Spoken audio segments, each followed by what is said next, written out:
കോഴിക്കോട് കോർപ്പറേഷനിൽ എന്താണ് ഇപ്പോഴത്തെ ഒരു ചിത്രം എന്ന് നോക്കാം. മുഹമ്മദ് അസ്ലമുണ്ട്. അസ്ലം, ഇഞ്ചോടിഞ്ച് പോരാട്ടം തന്നെയായിരുന്നു കോഴിക്കോട് കോർപ്പറേഷനിൽ നമ്മൾ കണ്ടത്. ഇപ്പോഴത്തെ ഒരു സീറ്റ് നില നോക്കുമ്പോൾ LDF 33, UDF 27, NDA 14. ഇനിയൊരു അട്ടിമറിക്കുള്ള ഒരു സാധ്യതയുണ്ടോ ഇനി? എന്തായാലും നേരിയ ഭൂരിപക്ഷത്തിനെങ്കിലും LDF കോഴിക്കോട് കോർപ്പറേഷൻ ഭരണം നിലനിർത്തുമെന്നാണ് നമുക്ക് ഈ ഘട്ടത്തിൽ പറയാൻ കഴിയുന്നത്. LDF ഏറ്റവും പുതിയ കണക്കെന്ന് പറയുന്നത് LDF 31 സീറ്റുകൾ, 25 സീറ്റുകൾ UDF, NDA 14 സീറ്റ്, മറ്റുള്ളവർ 4, 2 UDF-ന്റേതാണ്, 1 LDF-ന്റേതാണ്. ഒന്ന് നമുക്ക് വ്യക്തതയില്ല. അതായത് ഏറെക്കുറെ 1, 2 ഒരു 3 വോട്ടിന്റെ അല്ലെങ്കിൽ 3, 4 സീറ്റുകളുടെയെങ്കിലും ബലത്തിൽ കൃത്യമായി തന്നെ LDF-ന് ഭരണം ലഭിക്കുന്ന അവസ്ഥയിലേക്ക് മാറിയിട്ടുണ്ട്. അതേസമയം LDF പ്രതീക്ഷിക്കാത്ത തരത്തിലുള്ള ഒരു തിരിച്ചടിയാണ് ഇവിടെ ഉണ്ടായെന്ന കാര്യത്തിൽ സംശയമില്ല.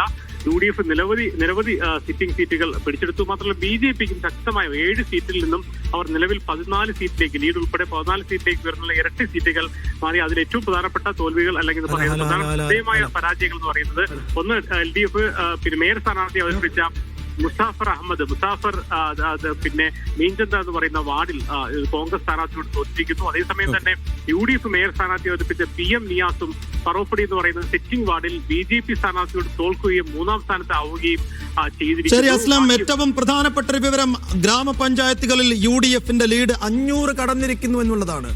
500 കടന്നിരിക്കുന്നു ഗ്രാമപഞ്ചായത്തുകളിൽ UDF-ന്റെ കുതിപ്പ്. ഒരുപക്ഷെ കഴിഞ്ഞ തദ്ദേശ തെരഞ്ഞെടുപ്പിൽ 500 ജില്ലാനം പഞ്ചായത്തുകൾ LDF നേടിയിരുന്നു.